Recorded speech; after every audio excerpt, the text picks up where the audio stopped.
शंकराचार्य के अस्तित्व पर दागे गए सवाल।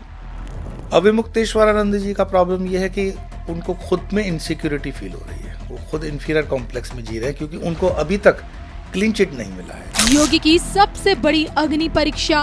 सवाल ये भी तो उठता है ना कि राजनेता कैसे शंकराचार्य के होने ना होने पे सवाल खड़े कर सकते। गोमांस से आत्मनिर्भर भारत की तरक्की। श्वास ले रहे हो, चल रहे हो, खा रही हो, आपके पेयजल की जो व्यवस्था है सरकार का, अगर उसमें 0.001% भी कंट्रीब्यूशन है तो वो गौ मांस से है। आप सिर्फ योगी को टारगेट व्यक्तिगत कर रहे हो। राष्ट्रमाता का दर्जा अब नहीं तो फिर कब? तो मुझे पूछा गया था, बहुत बड़े मंच पे था, कि आप गाय के संरक्षण के पक्ष में अपने विरोध में। बिल्कुल गाय माता का हम संरक्षण करते हैं, बट आप कौन सी गाय माता को माता मानते हो?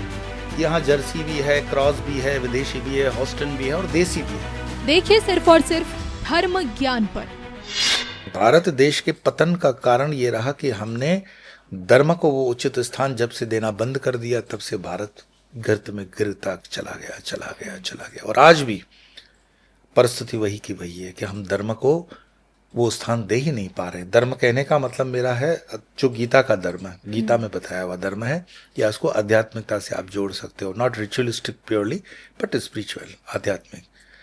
तो जिस दिन डेस्टिनी जिसकी आप बात करते हो, अगर परमात्मा की कृपा इस देश पर होनी है, हम गुरुस्थान पहुंचने ही वाले हैं। पर क्या पता, ये अगर आंदोलन से होकर के ही अगर मार्ग निकलता है तो इस मार्ग से ही निकल करके, लेकिन पहुंचना तो है, हम पहुंचेंगे भी, और मैं देख रहा हूं हम जरूर पहुंचेंगे। I am positive. आप देख रहे हैं कि भारत विश्व गुरु की ओर अग्रसर है, लेकिन आप ही की भविष्यवाणी है कि ये जो समय है इसमें उठता हुआ भी नीचे गिरता हुआ नजर आएगा। संघर्ष के बिना कुछ नहीं होगा, संघर्ष होगा।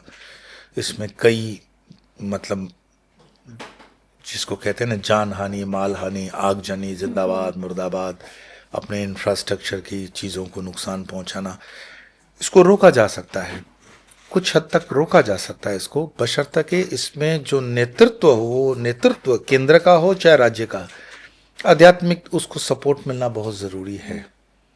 मैं देखता हूं कि वर्तमान में ठीक है, केंद्र में तो मोदी जी हैं, मोदी जी अपने मेरे दृष्टि में एक आध्यात्मिक व्यक्ति मैं मानते हूं।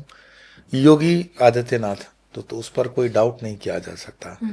मैं व्यक्तिगत किसी से अभी बात चल रही थी तो उनके ऑफिस वगैरह में बताया योगी जी के इंफ्रास्ट्रक्चर जो होना चाहिए वो है, लेकिन उनके पर्सनल जो कमरा है उसमें कोई विशेष नहीं था। उनके रहने की स्टाइल जो है बिल्कुल सामान्य साधु के जैसी है। ऐसे प्रामाणिक आपको नेतृत्व वाले नेता कहाँ मिलेंगे? और उनके लिए भी अगर धर्म से जुड़े हुए लोग ही कमेंट करेंगे, धर्म से जुड़े हुए लोग ही उनको गिराएंगे, तो आप उनको नहीं गिरा रहे हो, आप धर्म को गिरा रहे हो। प्रमाण मांगा जा रहा है उनके सनातन होने पे, वो भी शंकराचार्य ज्योतिष पीठ के अविमुक्तेश्वर सरस्वती महाराज। 40 दिनों का समय दिया जा चुका है।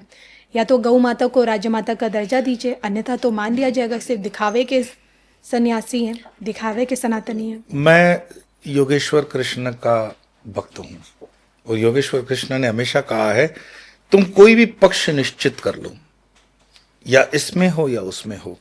तो मैंने हमेशा कहा है कि निर्णयात्मक ही बात हो सकती है कभी भी। हमारे लिए शंकराचार्य जो पद है वो बड़ा सम्माननीय है।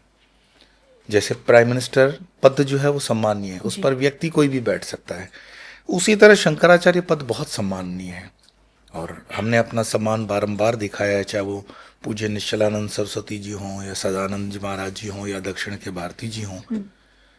अविमुक्तेश्वरानंद जी का प्रॉब्लम यह है कि उनको खुद में इनसिक्योरिटी फील हो रही है, वो खुद इंफीरियर कॉम्प्लेक्स में जी रहे हैं क्योंकि उनको अभी तक क्लीन चिट नहीं मिला है सुप्रीम कोर्ट से कि भाई आप शंकराचार्य हो।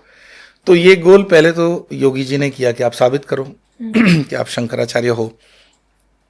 और ये आप यहाँ सवाल ये भी तो उठता है ना कि राजनेता कैसे शंकराचार्य के होने ना होने पे सवाल खड़े कर सकते। आप योगी जी को सिर्फ राजनेता नहीं कह सकते हो। योगी जी चुने हुए डेमोक्रेटिक पैटर्न के अंदर मेजॉरिटी लोगों के द्वारा चुने हुए नेता है राजनीति में। और आप परंपरा भी देखो ना, उनके गुरुजन जो थे उनका योगदान है इस देश में। जैसे स्वरूपानंद सरस्वती जी का भी देश की राजनीति में योगदान है। अविमुक्तेश्वरानंद के गुरु, हालांकि वो कांग्रेस पार्टी से जुड़े हुए थे, दैट्स नॉट अ क्वेश्चन, पर वो एक्टिव थे राजनीति में। तो अगर आप एक राजनेता की मतलब इस तरह से आलोचना करते हो क्योंकि वो धार्मिक नेता हैं और राजनीति में है, तो आप अपने गुरु पर भी तो शक कर रहे हो, आपने अपने गुरु पर भी तो कुछ प्रश्न चिन्ह खड़ा कर दिया।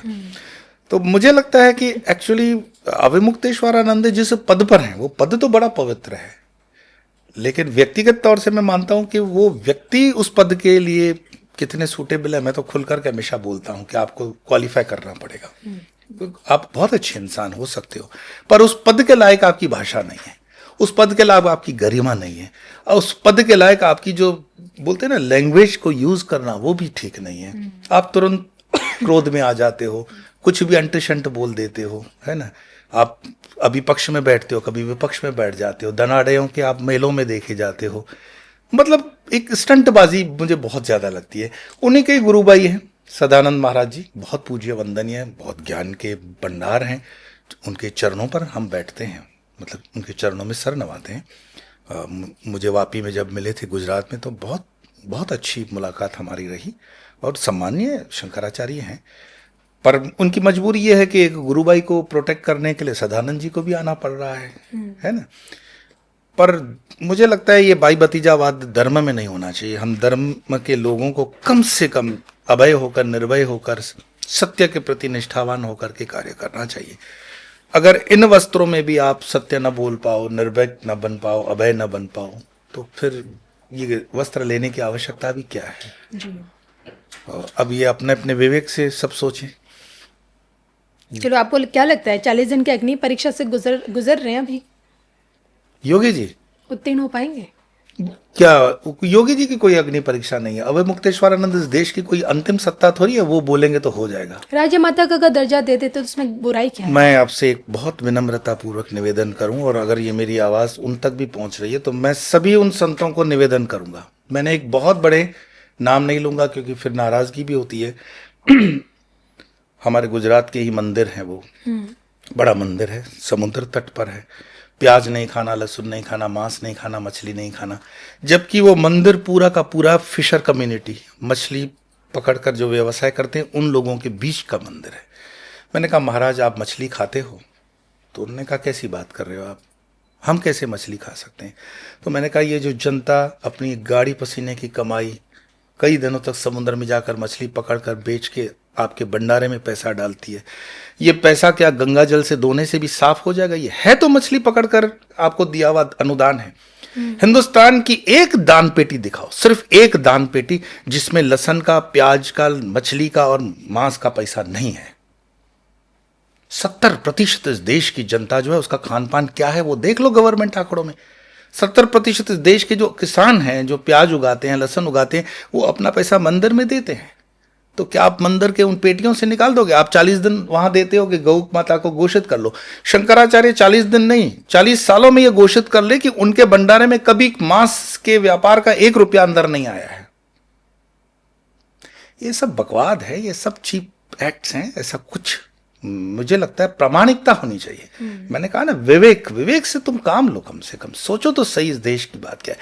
और जो लोग गौ माता की बात करते हैं, मुझे बताओ भारत दुनिया का दूसरे या तीसरे नंबर का बीफ एक्सपोर्टर कंट्री है जी। तो उस बीफ एक्सपोर्ट कंट्री से जो आपके पास करेंसी आती है वो आपके खजाने में सरकार के जाती है। उस सरकारी खजाने में गौ मांस से जुड़ा हुआ जो पैसा है उसी में से 0.00001% भी पकड़ लो, देश की इकोनॉमी है। तो देश की इकोनॉमी में, आपके रोड में, रेल में, प्लेन में, तो वो शंकराचार्य यूज नहीं कर रहे हैं। आप श्वास ले रहे हो, चल रहे हो, खा रही हो, आपके पेयजल की जो व्यवस्था है सरकार का, अगर उसमें 0.001% भी कंट्रीब्यूशन है तो वो गौ मांस से है। आप सिर्फ योगी को टारगेट व्यक्तिगत कर रहे हो। यह आंदोलन होना चाहिए, हम इसके समर्थन में है कि देश की गाय जो है माता, उसको माता का दर्जा मिलना चाहिए, लेकिन बहुत खुले मन से, एक जिसको बोलते हैं ना रीजनिंग के साथ, तर्क के साथ, ठीक से तर्क रखो। तो मुझे पूछा गया था, बहुत बड़े मंच पे था, कि आप गाय के संरक्षण के पक्ष में हो के विरोध में हो। मैं बिल्कुल गाय माता का हम संरक्षण करते हैं, बट आप कौन सी गाय माता को माता मानते हो? यहाँ जर्सी भी है, क्रॉस भी है, विदेशी भी है, हॉस्टन भी है और देसी भी है। तो उस देश की जितनी देसी गायें हैं वो हमारी माताएं हम मान सकते हैं। तो उन्होंने कहा नहीं, जीव तो सब गायों में है। मैंने कहा भाई देखो, जैसे हर स्त्री आपके लिए माँ तुल्य है, आप हर स्त्री में माँ देखते हो, तो रेड लाइट एरिया में जब जाते हो तो उसके पांव पड़ोगे, उसको माँ मानते हो क्या? उसी तरह से हर रखड़ती हुई हॉस्टन गाय या उस गाय के चक्कर में आप अपनी देसी गायों को कटवा रहे हो। तो थोड़ा लॉजिकल चलो, थोड़ा रीजनिंग के साथ चलो, थोड़ा गहराई से चलो, और वो जो चीज़ है इसको किया जा सकता है। मुझे लगता है कि इस तरह का दबाव बनाया जाए सरकार पर कि हमारी देसी गाय कभी नहीं कटेगी और वो हमारी माँ है, तो मुझे लगता है ये कानून पास होने में कोई दिक्कत सरकार को भी नहीं होगा। और जिनको गौमांस खाना है तो आप उसको गौ मानते ही क्यों हो? जैसे मानो जर्सी गाय है, हॉस्टन गाय है, अब वो गाय है क्या? कई जानवरों के मिश्रण से बनाई हुई वो गाय है। आपकी मतलब जो माँ है इतने मिश्रण से बनती है? नहीं, हमारी माँ शुद्ध देसी गाय है। और शुद्ध देसी गाय जो भी है, हाँ, जीव वगैरह का जो अब कंसेप्ट वो लोग देते हैं, मैं उसमें बहुत विवाद में नहीं पड़ना चाहता हूँ, पर हमारे पास ना लॉजिक है, ना हमारे पास रीजनिंग है, ना हमारे पास कोई होमवर्क ठीक से है। बस जिसको जैसा आता है बोल जाता है। ना पढ़ाई लिखाई ठीक की है, ना साइंटिफिक अप्रोच है। और हमारा धर्म आज भी अगर आप 1000 साल पीछे वाला चलाओगे तो वर्तमान की पीढ़ी आपसे कट रही है। आपका युवा आपसे कटी इसीलिए रहा है क्योंकि आप अपने युवा को ठीक से समझा भी नहीं पा रहे हो। और वो या तो आपको दरगाहों में दिखेगा, या क्रिश्चियन मिशनरी के स्कूल्स में, या चर्चिस में दिखेगा। कन्वर्जन हो रहा है, हमारे जंगल के अंदर रहने वाले ट्राइबल्स का कन्वर्जन हो रहा है, क्योंकि लहसुन, प्याज, मांस, मछली पे हमने उनको अपने से अलग कर दिया है। भारत को आवश्यकता है इस समय सबको एकजुट ला करके एक भारत नेक भारत का काम करें।